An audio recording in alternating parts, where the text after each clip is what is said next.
రాజులకు రాజు ప్రభులకు ప్రభు అయిన యేసుక్రీస్తు నామమున మీకు శుభములు. ఈ రోజు దేవుడు మనకు అనుగ్రహించినటువంటి వాక్య ధ్యానము కీర్తనల గ్రంథము 34వ అధ్యాయము 22వ వచనము. యెహోవా తన సేవకుల ప్రాణమును విమోచించును, ఆయన శరణుజొచ్చిన వారిలో ఎవరునూ అపరాధులుగా ఎంచబడరు. ఇలారా ఈ వాగ్దానంతో కూడినటువంటి వాక్యాన్ని మనం గమనించినట్లయితే దేవుడు తన యొక్క సేవకుల ప్రాణమును విమోచిస్తాడంట. అంటే ఎవరైతే తన యొద్దకు వచ్చారో, తనను దేవుడిగా అంగీకరించారో, తనకు ప్రార్థనలు విజ్ఞాపనలు చేస్తూ ఉన్నారో వారందరూ కూడా దేవుని యొక్క సేవకులే. అదేవిధంగా దేవుని యొక్క కార్యములు ఆయన చిత్తానుసారంగాను ఆయన వాక్యానుసారంగాను ఎవరైతే నడుచుకుంటారో వారందరూ కూడా దేవుని యొక్క సేవకులే.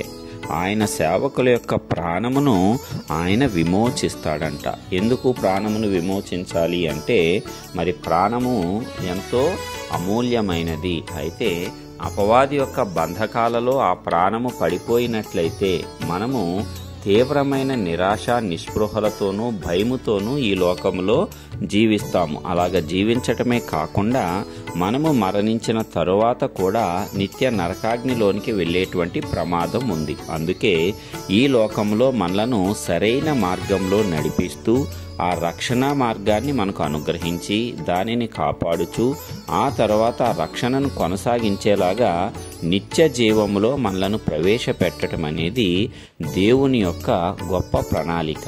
ఆ రీతిగా ఆయన మన ప్రాణమును విమోచిస్తున్నాడు. కేవలం ఈ లోకంలో మనకు కావలసినవి మాత్రమే అనుగ్రహించడం కాకుండా అసలైనది నిత్య జీవంలో మనం ప్రవేశించటం, మరణం లేని జీవితాన్ని ఆత్మలో మనం పొందుకోవటము.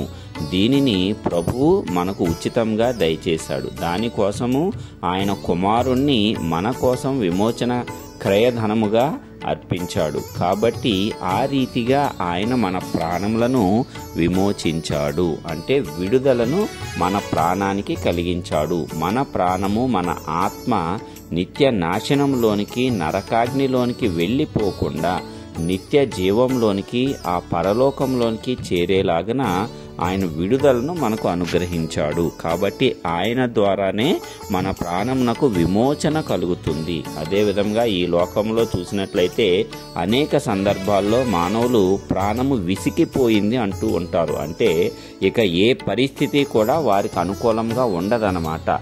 ఏ పని చేసినా దానిలో ఎదురు దెబ్బలే. ఏదైనా సరే మనం అనుకున్నది జరగకపోవటము తీవ్రమైన మనస్తాపానికి గురి చేసి ఇక ఎందుకు ఈ జీవితము, ప్రాణం వదిలేస్తే బాగుండును, ప్రాణం విసిగిపోయింది అనేటువంటి స్థితికి మనుష్యుల్లో అనేకులు వస్తూ ఉంటారు. అయితే అలాంటి వారికి దేవుడు విమోచనము కలిగిస్తాడు. ఆ వారి యొక్క ప్రాణములకు విడుదలను దేవుడు కలిగిస్తాడు.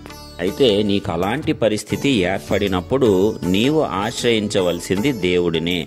ఎందుకంటే ఆయన యొక్క శరణుజొచ్చిన వారిలో ఎవరునూ అపరాధులుగా ఎంచబడరంట. ఒకవేళ నీకు ఆ స్థితి నీవు చేసినటువంటి అపరాధముల మూలముగా, పాపముల మూలముగా, దోషముల మూలముగా రావచ్చునుగాక. అయితే నీవు దేవుని యొద్దకు వచ్చి పశ్చాత్తాపపడి ఒప్పుకున్నప్పుడు నీవు ఆయనను ఆశ్రయించినట్లు. ఎప్పుడైతే నీవు ఆయనను ఆశ్రయిస్తావో ఆయన నీకు ఆశ్రయ దుర్గముగా ఉంటావు. ఆయన శరణుజొచ్చిన ఎడల ఆయన నీకు ప్రాకారముగా ఉండి నిన్ను కాపాడుతాడు. కాబట్టి నిన్ను కూడా ఆయన రక్తం ద్వారా నీతిమంతుడిగా తీరుస్తాడు. నీ యొక్క అపరాధ దోషములన్నిటినీ కూడా